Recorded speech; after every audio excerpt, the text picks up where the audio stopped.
వాళ్ళు ఏదో ఆఫీసులో కూర్చొని తెలుగుదేశం ఎమ్మెల్యేలు ఎంపీలు వీళ్ళంతా కూర్చొని ఏదో మాట్లాడుకుంటున్నారు.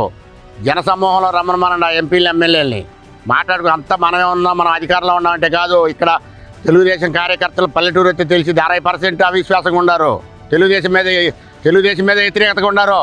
ఎందుకంటే నాకు తెలిసింది కదా, నేను కాంగ్రెస్ వాడిని కదా, నాకు చెబుతారు తెలుగుదేశం మీద అయితే ఎందుకు వ్యతిరేకతగా ఉన్నారంటే నువ్వు డెవలప్ చేసావు, డెవలప్ చేయలేదని కాదు.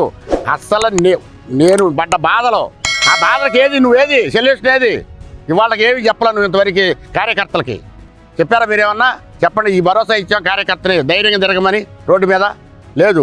మరి ఇంకా రోడ్డు మీద ఏం తిరుగుతారు? నిన్నగాక మొన్న మరి అందరికీ తెలిసిందే కదా, ఆయన చంపేశారు కదా తెలుగుదేశం ఆయన్నే. మరి మాబట్టి కార్యకర్తలకి ఏమన్నా దండం ఉంటుందండి. ఆ భరోసా కూడా చంద్రబాబు గారు కానీ లోకేష్ గారు ఇంతవరకు ఇవ్వలే.